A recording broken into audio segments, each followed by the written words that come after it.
We are He might be able to hear you now.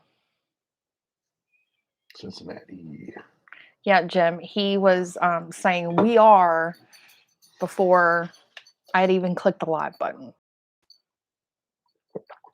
We're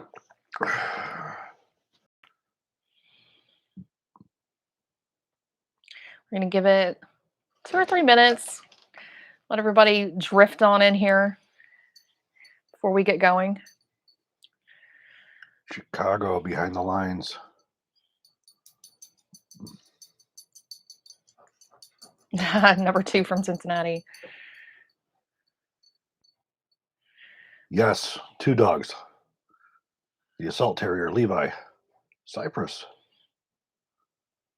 Accokeek, Maryland, former home of Beretta. Yes, I do remember Miller's Gun Shop in Mill Hall. Absolutely. In fact, when my grandfather passed away, his guns were transferred up to New York from Miller's Gun Shop. I remember going there as a kid when it was still just a barn. In fact, last time I saw it, they had really, that was probably 10 years ago, 15 years ago. They had really changed a lot, but I remember when it was still just a barn. Frankfurt. Ja. Guten Tag.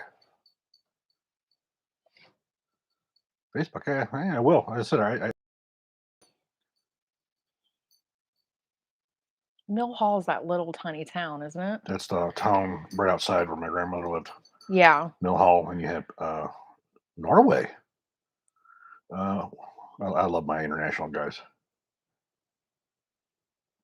You had Mill Hall and you had Lock Haven, and that just right next to each other. And you had Sloan, where my grandparents lived. Jim said I'll have to get you a Miller's hat. No, I remember it. Absolutely. Yeah, there's some really pretty towns in Pennsylvania. Yeah, he's definitely feeling better aside from, the abuse that he's currently been suffering, under my regime while filming. Hawaii.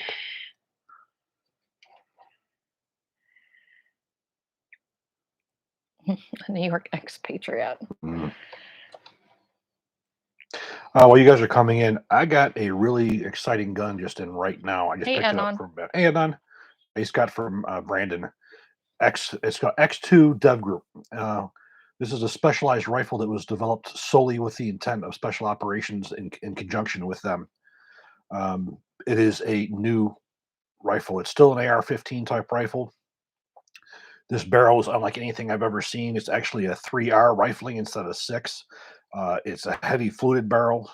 The target that they sent me, they shot with this thing was about a quarter MOA with match ammo. They redeveloped the entire the way they had the receivers to keep anything from snagging. There's no sharp edges. It was designed with it hanging on a tactical vest and nothing getting caught on it. 6 pounds. It's really an incredible rifle. I'm really looking forward to delving into it. Tim said to crack that whip. Oh, I've been cracking it, Tim. For you guys that are still on our Patreon, if you're not, you need Please to do. go over and sign up. Small Arm Solutions Patreon, because obviously as we've been away, you guys have left Patreon as well. But we need your support, now than ever, creating all of this new content and stuff. But I'm going to be offering a lot of stuff over there on Patreon to, incentivize you guys to come over, or back over, I should say. But today I posted a 9 videos that we have completed so far, to see what everyone's interest is. Of course, the one that they liked the most so far, I'm not going to tell you, is the one that I came up with. But he doesn't like that. He doesn't want to admit.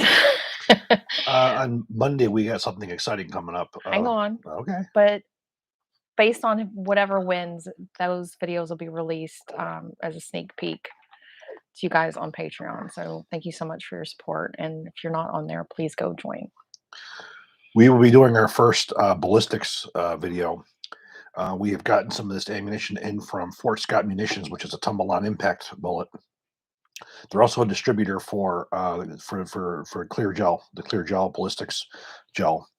They sent me 2 blocks, so we're going to be doing some testing with the Fort Scott ammunition, the Norma Monocore, and probably we'll do a conventional hollow point as well. The Fort Scott ammunition is a very different concept than the standard hollow point. It's sort of like the AK-74 5.45 round compared to the 5.56.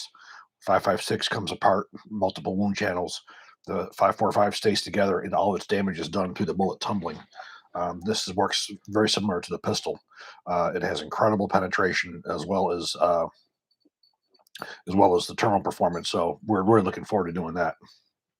I mean, I wouldn't say that I'm looking forward to doing it, but I'm gonna do it because I'm gonna be delving into some different kind of filming that I am not used to doing. So, we've never done ballistic gel and those kind of videos. So, Yeah. we're gonna have multiple cameras set up, and we'll see how it goes. I did a lot in the crime labs, but the problem with it is the cost of the gel and so forth. Fort Scott was willing to provide that, so I could do independent testing on their ammunition. So that worked out quite well. Yes. Okay, guys, we're gonna jump into it now. If you would like to ask a question tonight, you can put it into the chat. If you would like to donate and get your question bumped to the top and get a guaranteed response, you can use the super chat function, which is the $sign. Our preferred method of donation is through donor box. That link is on smallarmsolutions.com, but I'm going to put it into the chat line here to make it a little bit easier, and you can use it throughout the chat tonight. And just put your question in the comment section. I'll get an email and you'll get priority over all the other questions coming in. We, of course, do not take questions, but yeah, we're a viewer funded channel. And so we appreciate you being here and your support tonight. So first up, well, Sean, thank you, Sean, on Donor Box. He didn't have a question. He Thank you. just sent his support. Bryson on Donor Box. Thank you, Bryson. He said, "Will you be participating in Mike B's upcoming JFK Carcano project he recently teased?" No, I don't know anything about it. A lot of these other content creators, again, they don't have the background that I do. So generally, they're not going to want to bring somebody in who has more experience than they do on these kinds of things. So it would make sense why they would not come to me. I had seen Brandon Herrera's video on the JFK assassination and what his conclusions were. And I don't know the man, don't know nothing about him, but his conclusions were wrong. His testing was wrong for as far as what actually happened that day. And again, this guy's not a forensics guy. He's not a ballistics expert. He's not he's not a kind of a forensic pathologist. So um, you're dealing with a very different type of a person with me when it comes to these things versus a lot of these other people because of my background. My background is not a gun enthusiast or a gun shop owner. My mine is in the industry. Maga Man, thank you for asking that question. Have America's Rifles books been shipped yet? They have not. Obviously, we were in a situation where paper there was a shortage of it, and dates kept getting pushed out. In fact, they originally told me that I wasn't going to have books until next year, and they had to make room for ours. It set us back with Chris's accident and being in New York and things like that. So my hope is to have them shipped out by Thanksgiving, but they're there. They're days from being printed, and then it's just a matter of them being put on a truck and brought down here. But yes, you will get your books, and you know, I know you guys have had to be patient and everything. I never foresaw getting into any kind of paper shortage issues. This is my first foray into publishing, and I had been preparing for this for over a year and working with the publisher very closely. I never thought that we would be in a situation where there's paper shortages and this will have an upgraded paper as opposed to the original Black Rifle 2. They don't even have that paper anymore. It's And like the they can't increased they in haven't cost they've because of been the in there. shortage. Yeah, it's been a lot, but books will go out by the holidays. Please be patient. I'm answering emails about it every single day, and they will go, and it's going to be amazing. And nobody is more excited about it than me. Adnan on Donor Box. Thank you, Adnan. Going back to your time working with Colt Defense and getting the opportunity to handle both prototypes of their external piston rifles, the LE 1020 as well as the M5. How was the rate of fire or controllability of both systems? Were they overgassed? And do you think the Colt external piston rifles would have gave a HK and run for their money with their HK 416? Colt, none of Colt's rifles are overgassed. The only time that you see these guns are gassed for 5.56 millimeter ammunition, so they're gassed properly to run with military grade ammunition. Which means when you put shit ammo in them like Wolf, they do run very sluggish because they're designed to fire with proper ammunition. With that being said, they're not overgassed considering they're military weapons designed for military ammunition. For as far as the rates of fire of the 1020 and the M5, they were literally no different. Colt always kept it within the 750 950 rounds a minute, and you didn't really see higher cyclic rates until you got gas port erosion and you started getting more gas into those. So as the rifles were brought out, you're looking at generally between 7 to 800 rounds a minute in that area in there, 850. Yeah, there's a lot of things that play into it, but these guns were all gassed properly. Um, the M5 and the 1020, they were gassed very similarly. They were just a little bit different in the way that they worked. Uh, there was two different thoughts on the two of those. The current one, if you were to watch anybody fire one of the current ones, you'll see a 3 4 o'clock ejection pattern. They work quite well. Um, Again, when you start putting all this commercial ammunition into the mix, this is when things start happening and the guns start reacting a little bit differently. Other manufacturers who aren't making military grade guns, they open those gas ports up, they overgas them so they'll work with that crap ammunition. Um, as I've told you before with Colt, if when I was there and I got a call, somebody said my gun's not working. I'm having these failures to all these different failures and everything. They would send the gun to me. We would take it back. We would put M855 ball in it, and if the gun worked with M855 ball, the gun went back and said there's nothing wrong with this gun. Um, we didn't guarantee that it would work with every ammunition that was out there. We guaranteed that it would work with military grade ammunition because it's a military gun. Cole, if you were to take a Type 56 or XM 177E2 just carry handle irons into an urban combat scenario, which one would you take? XM177E2. There's no question. I am not an AK fan. I don't see a lot of those benefits in urban. Definitely not when it comes to terminal. Um, I do prefer the 5.56, especially in that case you're dealing with the M193. The M193 was a little bit better for as far as terminal performance than the M855.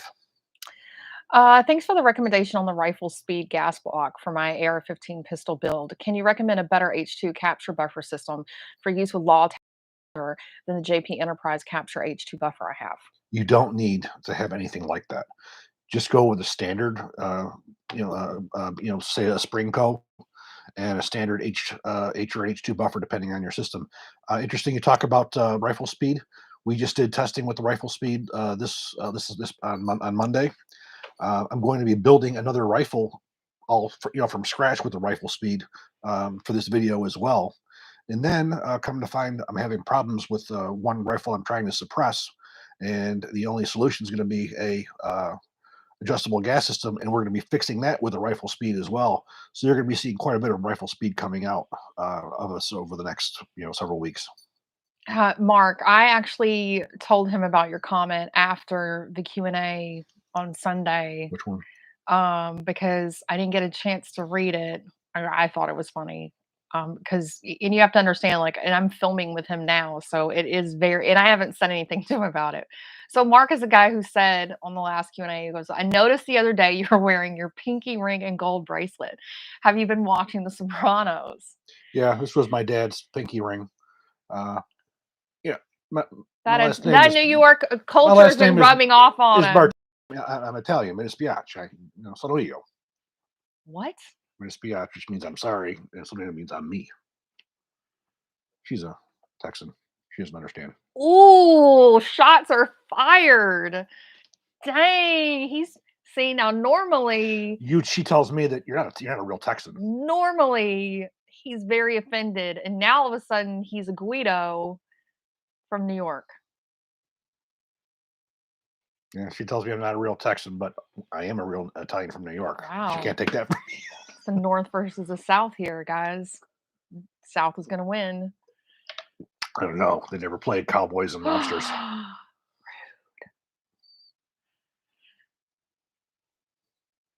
Okay, let me go up here and pull some questions from the top to see what we missed.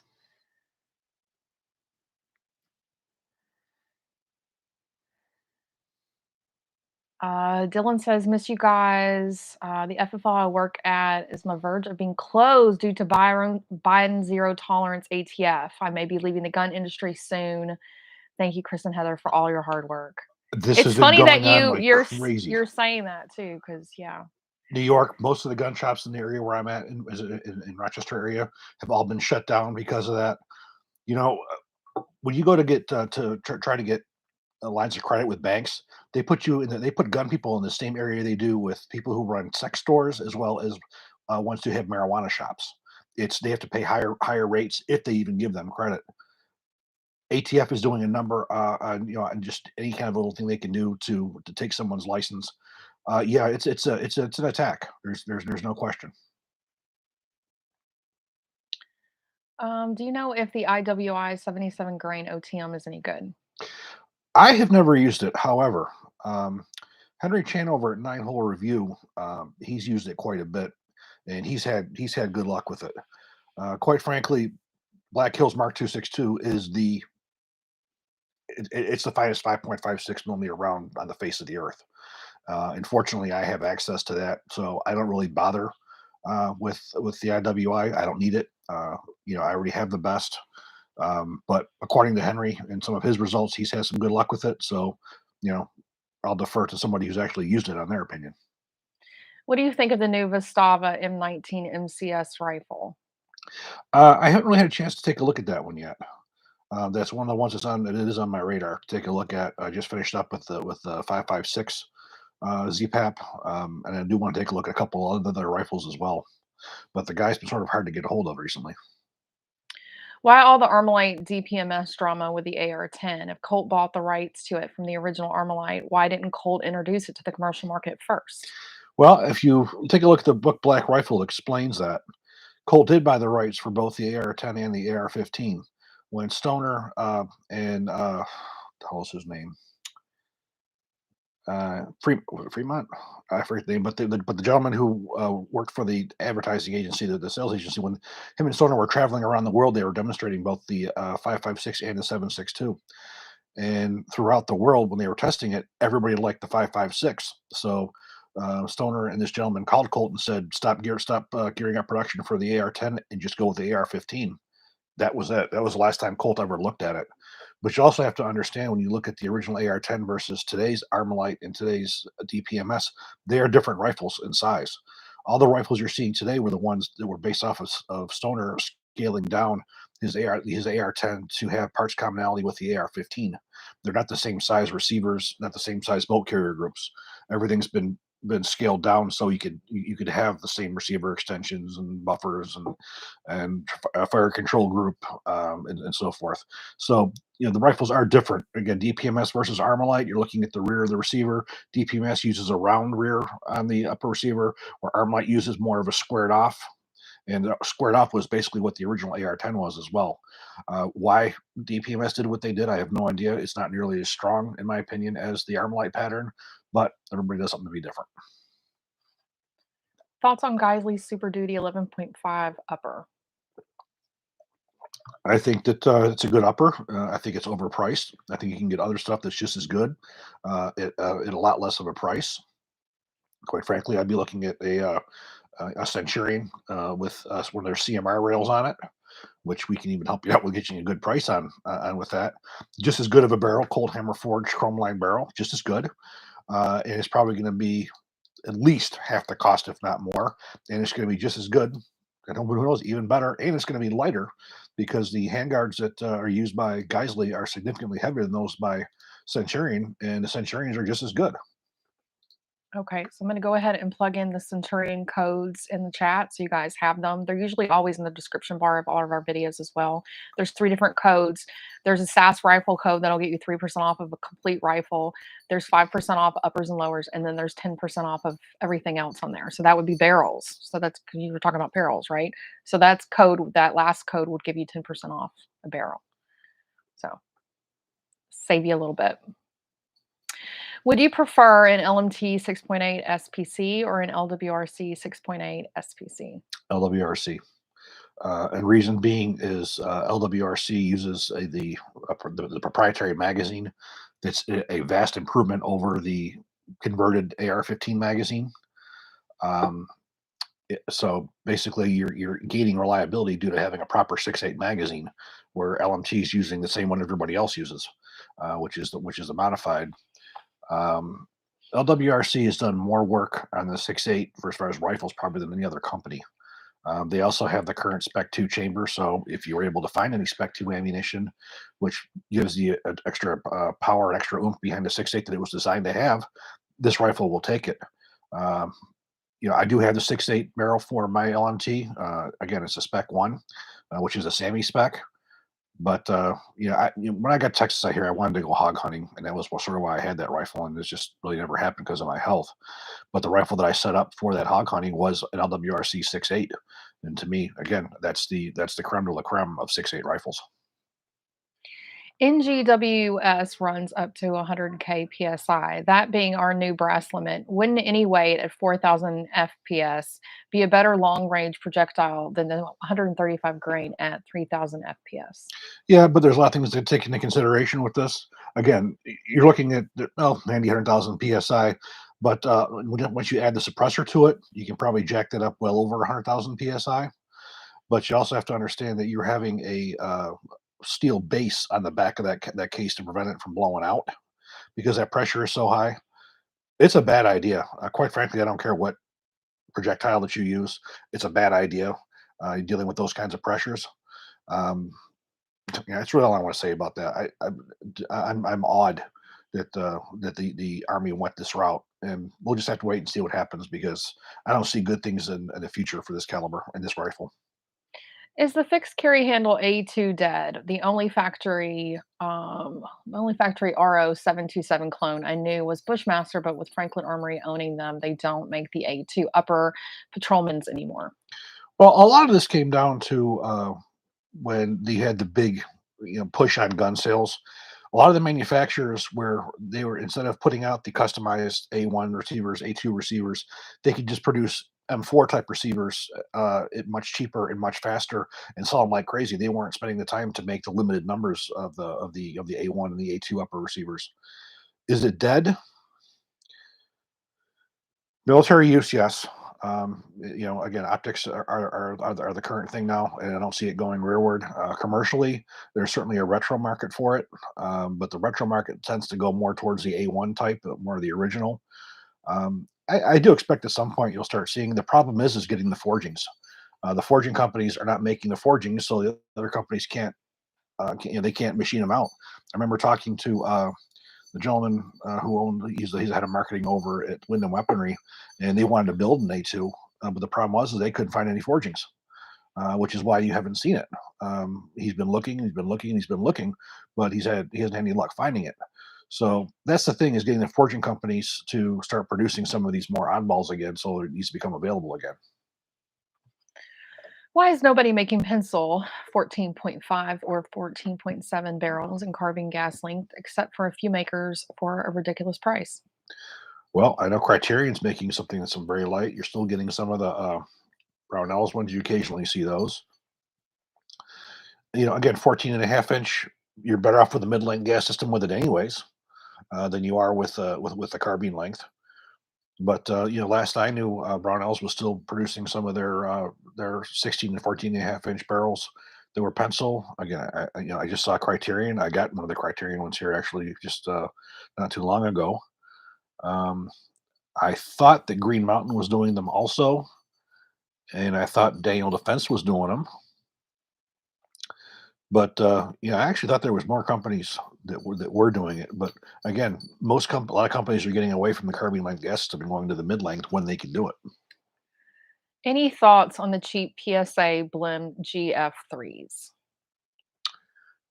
Um, Again, you're looking at a rifle, it's a workhorse, and you don't care about the way that they look, and you don't worry about a little bit of a scratch. Quite frankly, most of the blems that come out of PSA, really have to look at hard to find. Again, if you're looking at a tool rather than something that you're looking at as is a work of art. Remember, these are not Perazzi shotguns. These are tools.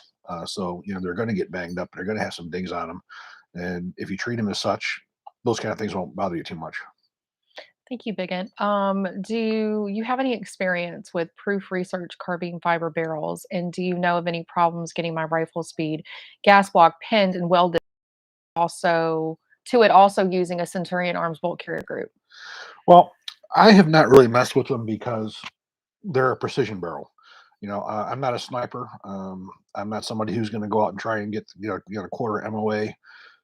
And generally, what you're looking at are precision rifles, and the cost of them is way up there. I did talk to LWRC about getting one of their 6.8s that, but unfortunately, they didn't have any available. I know a lot of guys who've used them. I don't see them as much of a benefit on quote assault rifles or military type rifles. I see their benefit to precision rifles. That's where they really shine, where you're able to get off quick shots and have it remain cooler. Um, I don't know as if I would be really interested in putting them on any kind of a military type rifle. For as far as the rifle speed is concerned, you can certainly put that on there due to the fact that you can have there's two set screws on the bottom of it, but you also have the ability to drill and pin if you so chose as well. There's a pilot hole there, so you can drill and pin. So you have that option as well. You can get the rifle speed systems over at Brownells as well. Um, but you can, you know, I think that it's a useful tool for a sniper rifle or a long range precision rifle. I don't think it has a lot of place in a rifle that can see really high rates of fire. IWI Tavor 308 or a 12-inch 6.8 for close quarters truck gun. I will probably go with a 6.8 because a 6.8 will do everything in close quarters that a 308 will do in a more compact more compact package.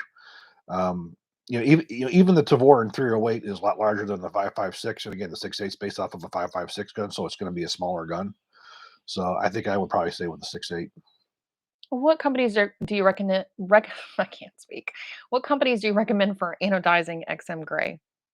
There's only one that I know of, and that's US Anodizing. And I don't know if Victor's doing anything private.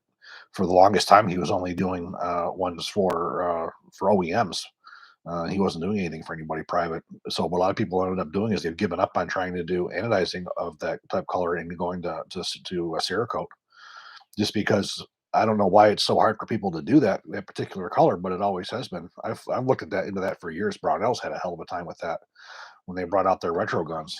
They wanted to go with the XM gray, and they couldn't find anybody to do it. So all their guns came out with the jet black, and of course, a 601 does not look right jet black. So they found somebody who did it for a very brief period of time, and they gave up, but they started doing Cerakote, instead of trying to find the anodizing. Or the other tactic is you get your girlfriend or your wife to call them and just be like, "Oh, it's a gift, and he just really wants it to be XM gray. Would you please do this for me?" I swear, if a girl does it, they suddenly will fold. I've been able Maybe, to get some stuff for him yeah. that he couldn't get, Victor's a hard but nut to crack, but you never know.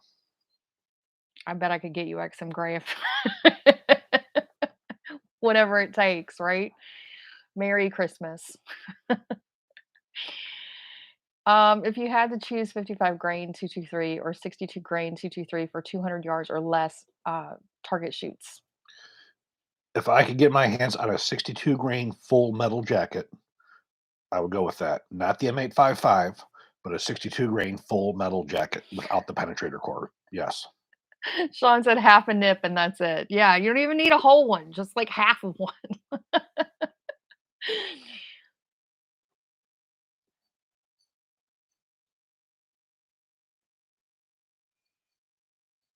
When are you going to review the Beretta M9A4? Didn't we do that Just did today? today. We did it today. And you would know that if you were on Patreon because Yeah, that was listed as one of the guns that we did and today. that I'm gonna unlock early to Patreon people. Have you had a chance to shoot the 6 millimeter arc round? What is your opinion of it? And yeah. I did once. Ammunition was a problem. In fact, the barrel was sent by one of our viewers. He knows who he is, and it was placed in my Wind and Weaponry MCS. In the MCS, it was a sub MOA. It was certainly what it advertised, but I was only shooting it at 100 yards. So I can't verify what it's doing at the longer ranges because I haven't. I just haven't had access to a lot of ammunition, for that. So I was talking to Carl Lewis about it. He's talking about doing an MRP barrel for it. If he decides to do an MRP barrel for it and I get my hands on one, I'll probably try to get my hands on more ammunition to do some more with it. But I don't know. I just haven't really been interested in going out and trying to find a dedicated gun to that yet when my ammunition is so limited.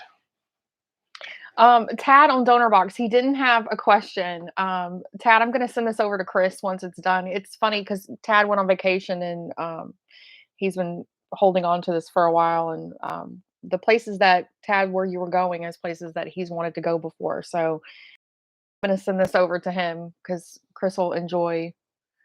Yeah, he'll enjoy reading it. I just read the whole thing. I'm pretty sure there was no question in it, but yeah, it's funny that he's encouraging you to go there and that you would love it.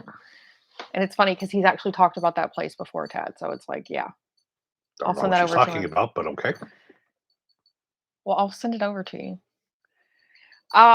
Elliot on Donor Box, thank you so much, Elliot. Picked up a new KR 103 SFS side folder CHF. Haven't even brought it into the range yet, just some dry firing and manual OF arms training. Mag release paddle pin already walking out in both directions with thumbnail pressure. Seems like a catastrophic failure, in my opinion. Going to send it back for warranty. Absolutely. Total pain in the ass, but should I make a bigger issue out of it? And thanks for the content. He says he's a longtime Patreon and happy to see you back. Thank you so much, Thank you. Elliot. I'd bitch because that is basic. That's pretty negligent on something so simple. That's just a simple rivet for God's sake. Um, yeah, I'd bitch absolutely. I mean, those things are not, they're not cheap. It's No, not it's when you buy it's these basic. guns. It's like, Not like it's a hard process to do either. when will you do a video of the Sig Spear? I had contacted my guy over at SIG the day that it came out, the day that I saw the Tim over Military Arms Channel did his review on it, and he told me that it could be quite some time before I can get my hands on one because all the ones they went out to review to content creators already went out. You have to understand I'm not top tier because I don't have the numbers. Those guys who have the million plus are, they're the ones who get a lot of that preferred treatment from other manufacturers when new products come out. Um, there are some companies who do, I'm up on their list, but when it comes to something like that, I'm not, not totally on top. I will get one. And I'm anxious to get one because that's probably one that won't go back because I am an MCX fan, and to see what they've done with that, uh, to see what they've done with that, I like it a lot. They've done a really nice job with it. So the minute I can get my hands on one, you'll see it. I've seen a belt-fed HKG3 called the HK21. I've never seen it before. Do you know anything about it? HK21, that if I recall, is He said I've seen a belt-fed, and then he said I've never seen yeah, it oh yeah, before. yeah, absolutely. Yeah, there's militaries who've adopted that, but basically it's really a head G3. It's belt fed.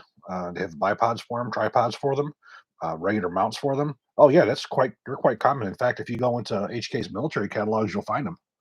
They're in production today. Oh, Carrie's in here. He Aim said low. aim high. Recently got a old carry-handled Armalite M15 with bayonet lugs, so I assume it's post-ban. The A2 flash hider didn't have a visible crush or peel washer. I see no pin or weld, so is it removable? Armalite, well, I guess your front sight base, was that, drilled and pinned, or was it, a clamp? Because they had done both, and they had also had a muzzle brake that was welded on instead of a, flash hider. This is for cold case. But they also, they used crush washers. They could very well have used peel washers as well. If it's a flash hider, they should be using a spring washer. Um, so it depends. The way those left the factory, they would have something, and more than likely it would have been a crush washer, and it absolutely should be able. If you want to take a picture of it, send it over to Heather. We'll take a look at it.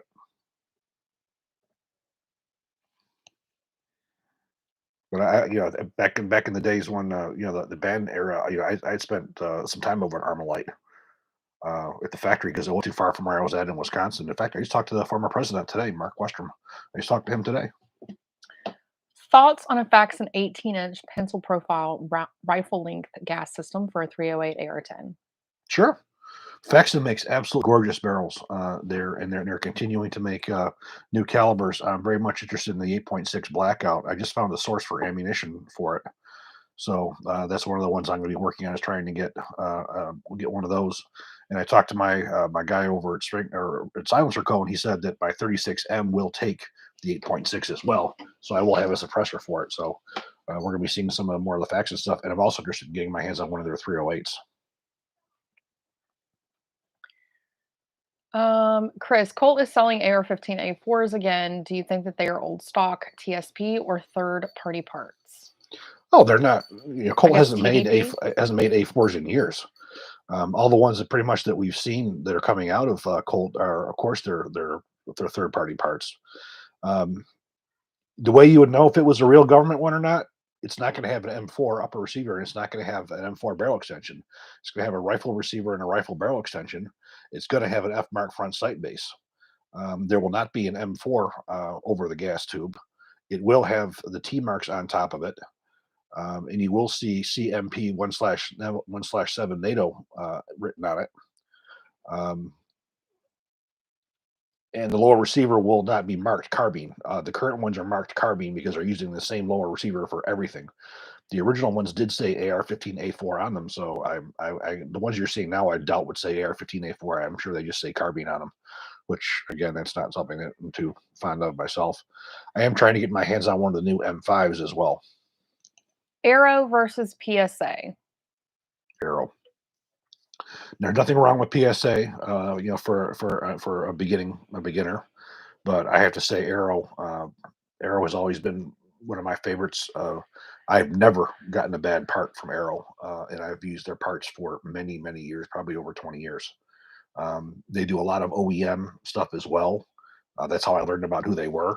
When I was working doing Black Rifle 2, I was over at Armalite, and I saw that all of their upper receivers for their M15s and AR-10s were machined by Arrow.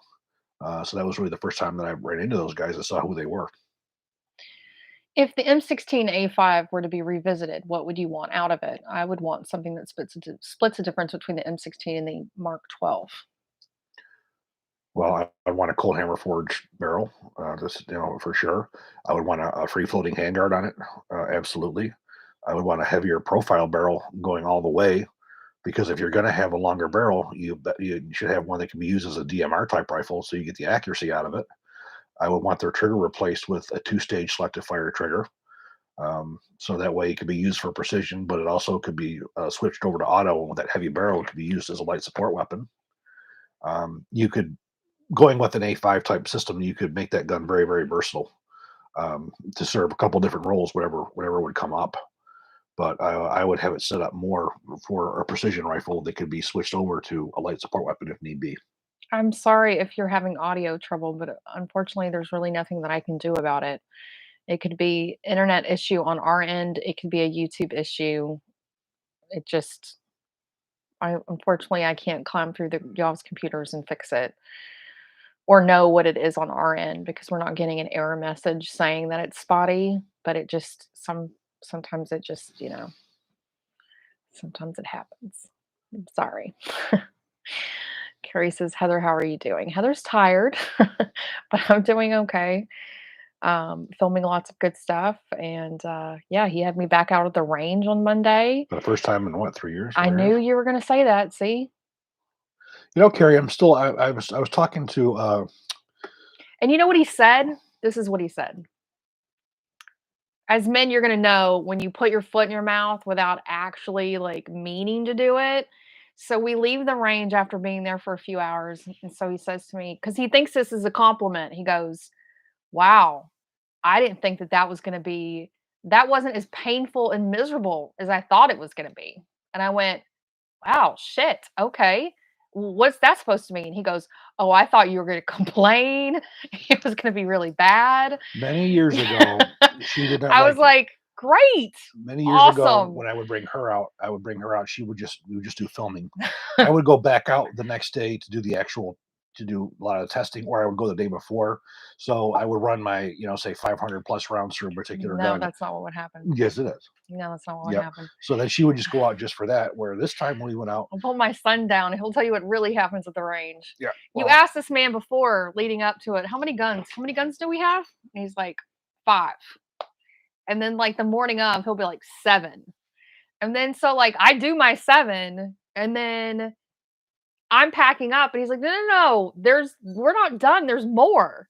And I'm like, what do you mean there's more? you have to go with the flow.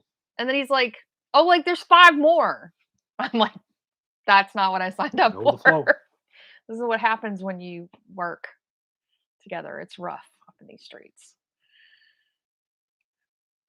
What's your opinion on the 2022 production Colt ARs? They're basic rifles. They're not what Colt was known for. Again, there's nothing wrong with the rifles. I've never heard anybody complain about them being bad. I don't ever claim that they're bad. I never have. The reason I bought Colt all those years was because they were military TDP. They were made the same standards. They were made with the same markings and all that kind of stuff. That's what's different now. Also, back in those days, the parts were made in house versus all being outsourced now. That's what's different today. So the guns you're getting today are mostly outsourced parts that are not military parts. Because, for instance, if you got an upper receiver, for instance, that wasn't marked M4 on the front, didn't have the T marks on them, that couldn't be used for U.S. military. If you had a front sight base that wasn't marked F, which most of these are not, it seems these days, it couldn't be used for the U.S. military. If your bolt wasn't marked, C or uh, 13629, it couldn't go to the U.S. military.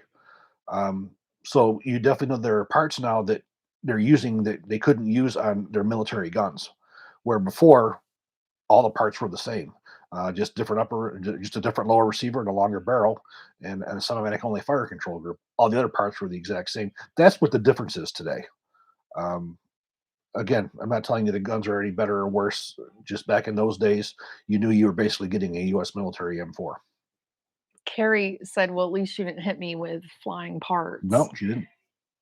She No, she was didn't. You not mean hit. you? She did not get hit Do you by know? anything Do this you know time. what he's talking about? Right? His Dewoo that you took to the range when he let you borrow, and that freaking sucker threw that freaking cartridge right at my eye. I had a massive I had to bruise. fix that gun for And him. then yeah, and then he's just like, "That's what happens at the range. Suck it up." He doesn't realize that like those cartridges, like I'll ask him like, "Okay, where are these gonna go? So I can stand in a safe zone." He's like, "I don't know. I think right here." And so then I stay. See, he's laughing. See, he's laughing. You can't fully Because then predict. I go and I stand in the spot that he says, "No, no, no, this is where it's safe." No, no, no, that's where they're coming You out at can't and fully hitting me. predict. You And can as a say normally woman, this is where it should they're like go. going down your shirt and these like flaming hot cartridges, and he's like, "It's part of the range environment, the experience." Just Okay, my son's got a piece of that's a why I jacket pay. in his That's neck. why I pay yes, he has a piece of metal in his neck. This is why I pay him to go to the range. He has metal lodged in his neck. Like this is what we do for you guys for videos. Yeah. I did make a fun little video at the range while I was out there since I was out there. I'm gonna do a little spliced together a video of, Sass is back, and I took some funny clips of him and stuff. So I'm going to put that together as kind of a here we are. Classic firearms, Clint Smith and even Larry Vickers seem to be shilling a lot lately for Century Arms. What are your thoughts on CAI and have they changed? I don't do a lot with Century Arms. The only things that I've gotten from Century Arms in the past have been Wassers and Romanian RPK, Romanian PK, or Romanian the 7.62-54R rifle. Those are literally the only guns I've ever got from them, and of course, those are Romanian, and I've had nothing but problems. My God, the RPK was a nightmare.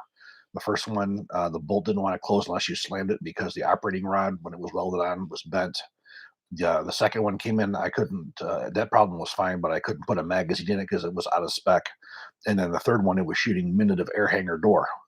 Um, it was a nightmare. The 7.62-54R shot fine, and the Wasser AKMs, the front sights were so canted that you had to use an optic to actually hit a target at 100 yards with them.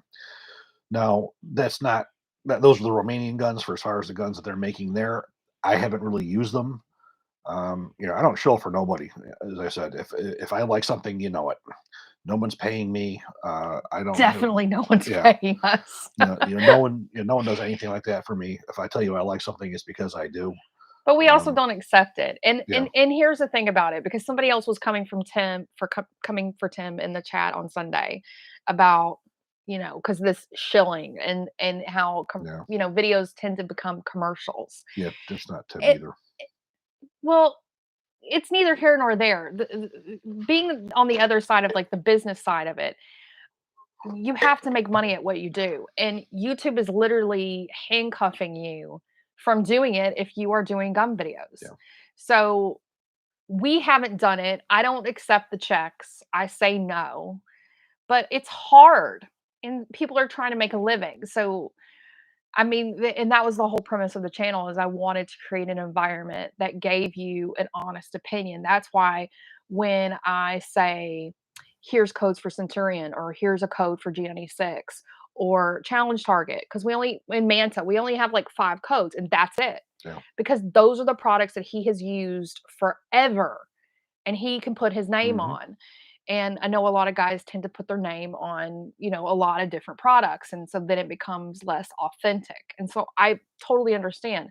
But I also understand the other side too, where they're just trying to like make money too. And so it's a really Yeah. hard balance. Plus, these companies again aren't giving the ones that we use. They're not giving us anything. We do have codes and everything, but they're not giving us product or donating money to us. They're not doing anything like that. The companies that I bring to you are ones like Centurion. I have a few Centurion rifles right here behind me. If World War III broke out in front of my house right now, I would have no problem grabbing any one of these Centurion rifles and walking out the front door, knowing that my life's going to be that I have some of the best rifles that I could have that are going to work for me if I need them. Um, you know, these are they're only products that I use and I use on a regular basis. Challenge targets. I use challenge targets every day. I literally, it's funny because I've broken a couple of those, and they've said that the only people who've ever broken these targets is you and Tim. Well, Tim, because Tim uses Yeah. them there too. I says, Yeah. "Do you have any idea how many rounds will hit one of Yep. mine in one day? Just on Monday, I bet you we had at least 500 rounds of 5.56 smack into that." And he also blew up a can of paint. So there's Oh, that was that. hilarious. We spray painted the target, and just threw the can of spray paint on the bottom of the target. Next thing I know, I shoot once. Evidently, some of the jacket ricocheted off it, pierced the can paint, and also the can of paint exploded. But you really shot probably 500 rounds of 5.56, at least 200 rounds of 308, and probably 200 or 300 rounds of 9 millimeter just in one day. And I've had days where I've had over 2,000 rounds that smack into that Yeah, target. So that was a light day yeah, because he keeps warning me. He's like, Monday's gonna be worse. and some of the Great. bullets I use, AK are steel jacketed. Some of the bullets I use have steel penetrator cores, but those targets hold up pretty damn good. My problem is I'm always hitting the bolts that hold the bolt and that hold the target to the stand. I always hit these bolts for some reason, and the bolts come apart. just when you're zeroing an AR-15 at 25 yards, it shoots. You aim at the head, it's shooting lower, and they just keep hitting that when you aim center mass. So it's only stuff that we use regularly. You are very correct. The gun industry has been down that road with Full 30. The viewers just aren't there. I know it's like it's a whole, you think, oh, we'll just go somewhere else. But Yeah. the reality is, when we were faced with that, people just don't go. I've They talked with just don't Tim. go. We talked. I talked with Tim about that. It's the same. He tries all these other platforms, but It you doesn't always do have to anything. come You back. have to because you Yeah. just don't get the People viewership. people as much as they hate YouTube, they don't go anywhere else. It's as That's where they're simple as at. that. Yeah, it is. What are you gonna do? Oh my God, he really is turning Italian again. Look at this. Forget about it. Stunad. Testadora. Is that right? Testadore. Testadoro. Can you get a Roger Wang of forward controls on? What? Roger Wang he is a friend of mine. That sounded like I code. would love to. You have to understand what happened in June was very unique having NRA here, Oh, all the interviews? having these Yeah. people here, getting them to actually come out here to Houston just for this. They can't justify it. Maybe when I get 500,000 subscribers, and there's a lot more, and I it's mean, more worthwhile to I'm sure them. we'll have another opportunity because it's Houston. So, I mean, these are the places where they're going to be. Even if it's in Dallas, you could probably still get Yeah, somebody to come over. The problem with it too is we were packing them in. So like you were seeing a lot of every night. interviews, but it was every night and this was hours. Hmm. So this was hours and hours of footage that my camera would like all my batteries would be full, everything. Using I would be using an iPhone yeah. at the top, and which is funny, somebody was like, "Whatever you used at the end of that video, it's much clearer." Than you." It's like that was an iPhone 12. Yeah, he's certainly somebody I could get on here. I do expect to have Mark Westrom out here at some point. Another person who I was talking to, Carl Lewis's son Nick, just took over LMT. Well, he didn't take over, but he's one of the high executives in LMT technology with the suppressors, and he's out of Dallas. No, I'm to Austin. He's out of Austin, and we're talking about when both of our schedules come to have him come out here and us go out to the range. In doing a whole thing with LMT technology. That would be cool. Suppressors, and then coming on here and doing a review. It was funny because he was telling me how much he loved his dad's interview because he's never heard his dad talk that much, and because his dad doesn't, and he couldn't believe I got him to talk. And so yeah, I took advantage of that opportunity to finally get him to talk about things that he never did before. Um, so even people at LMT were surprised at how well that interview went. But we were really, really lucky to get those people. I've been trying to get Monty. What, like Carl Lewis, Oh yeah, that they one? loved it. Oh, well, People just but here's the thing though too, and this is what also creates a really great interview is because you have a rapport and you guys have been in the industry together for 20 years years. and you guys talk on the phone regularly and Yeah. so there's already that like connection. So basically it was just an extension of a conversation they would have already had anyway and you guys just were able to listen to it. Same thing So, with Monty. Monty's been a yeah, friend of mine for God knows how long. Monty had good stories Oh yeah, too. yeah, Yeah. yeah. Yeah. And of course, even the guys from Battle Arms Development. We did a review on their Authority rifle yesterday. I think it was just beautiful rifle. They just do such beautiful work over there, and to have them come here and talk about what they do. Um, there's a couple other ones I may be able to get to come out here as well in the future. If you guys haven't seen those interviews, you definitely should go look for them. They were in June, so they're not that far back, but those interviews are really great. And I mean, as somebody like me, I run the business, but um, it's not my passion or what I love. And those guys really had some amazing stories that anyone would enjoy hearing about how they started in the industry and their resumes too were so impressive. And Monty's whole story about Mhm. how he became a SEAL and how he didn't even know how to swim when he was 18 years old. It was like that was shocking to me. Yeah. So those are definitely some really good interviews. You Monty's a definitely real should. hero. Monty is a true hero. I Yeah. had a hero in my house. Has your opinion on the Geisley Super Duty changed since you reviewed it? And so far, I'm 1,600 rounds in. No, I think it's an overpriced rifle. I think that it lacks a lot of the basic advanced features that other guns do with the ME features for the most part. Um, there's nothing wrong with it. I just my money would go somewhere else. For a gun like that. Quite frankly, I was thinking about getting one. Oh, maybe 6 months ago, 8 months ago, and I was trying to decide for that kind of money.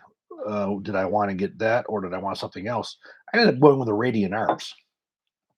Uh, I thought the Radiant Arms was a much better built gun. It was just as accurate. Uh, the machining on the Radiant was just beautiful. As I said, Josh Underwood works in aluminums like Picasso works in oils. I just think that there's other options that are out there that are better that you're not paying for the name. Well, guys, thank you so much for joining us. We will see you again Sunday because I'm trying to let you know and advertise while we're on here, so you can't say that you didn't know. You can also join the newsletter to find out when the next Q&A is going to be. But Sunday at 8 p.m. Central Time, we will see you again. I have one more question I want to answer on here. Okay, go ahead. Guys asking about Carl Lewis and Eagle Arms. Carl Lewis owned Eagle Arms, which he sold to Mark Westrom, and Mark Westrom bought it. And within a couple years, Mark Westrom um, bought the rights to Armalite. He bought the trademark of Armalite, and then Mark had Armalite, and then he had a division of Eagle Arms. And Mark kept that throughout him owning the company. Once he sold the company, Eagle Arms just disappeared, and now it's only Armalite. And unfortunately, the Armalite rifles of today are not the Armalite rifles of Mark Westrom era. I got a chance to take a look at them, and I was not impressed with them at all. But yeah, there's a little bit of history for you there too. That yeah, Carl Lewis did own that. That was prior to him starting up Lewis Machine and Tool. As you guys are exiting out, please hit the like button. Thank you so much for joining us tonight. We'll see you Sunday at 8. Thank you.